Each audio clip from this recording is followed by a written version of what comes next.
আমাদের দেশে নারী সংস্কার কমিশন ডক্টর ইউনূস সাহেবের কাছে একটা প্রতিবেদন জমা দিয়েছে। সেই প্রতিবেদনে অনেক বিষয় উল্লেখ আছে যে এই বিষয়গুলো নারীদের মধ্যে সংস্কার করতে হবে। বুঝবেন তো এরা কি কি প্রস্তাব দিয়েছে? যেহেতু নারী সংস্কার কমিশন কি প্রস্তাব দিয়েছে একটু জানাও আমাদের দরকার। নারীদের সম্পত্তির সমান অধিকার নিশ্চিত করতে হবে। কোরআনে কি বলছে জানেন?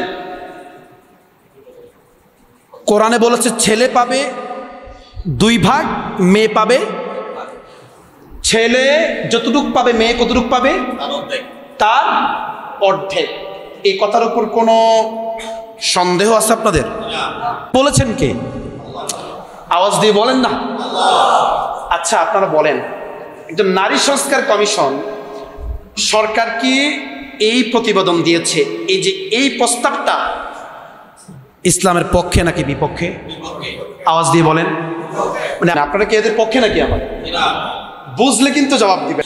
তো এখন কথা হলো, কোরআনে আল্লাহ পাক বলে দিয়েছে পুরুষ পাবে যতটুকু, নারী পাবে তার অর্ধেক। আর এদের কথা হচ্ছে পুরুষ যতটুকু পাবে নারীও ঠিক ততটুকুই পাবে। এই কথা কি, এই প্রস্তাব কি মানা যাবে? মানা যাবে? আচ্ছা বুঝছেন। দ্বিতীয় যেটা দেখেন, দ্বিতীয় যে বিষয়টা তারা প্রস্তাব করেছে, পুরুষ যেন একাধিক বিয়ে না করতে পারে এরকম আইন নিশ্চিত করতে হবে। এটা কি হুজুর আমরা কি জীবনে চাইবো? এটাকে আপনারা চান? হ্যাঁ না একটু জোরে সোরে কর। আমি কোরআনের রেফারেন্স দিয়ে কথা বলবো, আপনারা আগে কথা বলেন যে এই আইনটা তারা করতে চাচ্ছে পুরুষ যেন একাধিক বিয়ে করতে না পারে, এটাকে আপনারা চান? আল্লাহ পাক কোরআনে কি বলছে জানেন?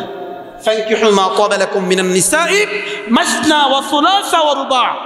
আপনার যদি প্রয়োজন হয়, আপনার যদি সামর্থ্য থাকে, তাহলে একাধিক বিবাহ আপনি করতে পারবেন, 1 থেকে 4 পর্যন্ত। এটা বলেছেন কে? আরো জোরে। এই কথার উপর কোনো সন্দেহ আছে? আচ্ছা, আল্লাহ বলেছে একাধিক বিবাহ করার সুযোগ আছে। ইসলাম তো আপনাকে বাধ্যবাধকতা করা নাই যে 4টা বিবাহ আপনাকে করতে হবে, জাস্ট রাস্তা খোলা রেখেছে, প্রয়োজনে যেন যেতে পারেন সেই রাস্তায়। এখন এরা বলছে এটা করা যাবে না। আপনারা বলেন তো, আল্লাহ পাকের কোরআনের আইন, কোরআনের আয়াত কি সংস্কার করা যাবে?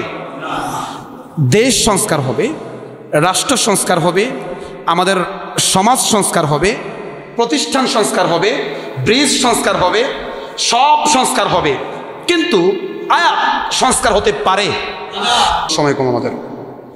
3 নম্বর যে বিষয়টা তারা উল্লেখ করেছে, দেখেন আমাদের বাংলাদেশে কাদের এজেন্ডা বাস্তবায়ন করার জন্য চেষ্টা চলছে, এগুলো আপনাদেরকে বোঝাবার জন্য বলছি। তৃতীয় যে বিষয়টা উল্লেখ করেছে একটু হাসিরও আবার রাগেরও, সেটা হচ্ছে আমার শরীর আমি যাকে ইচ্ছা তাকে দিব। বুঝবেন, একটা মেয়ে সে দাবি করতে পারবে এরকম যে আমার শরীর আমি যাকে ইচ্ছা তাকেই দিব, ইসলামের কোনো বিধিনিষেধ এখানে থাকতে পারবে না। নাউজুবিল্লাহ বলবেন না? চিন্তা করছেন? আর এটা তো জানোয়ারের কথা, এটা মানুষের মুখে তো এটা মানায় না।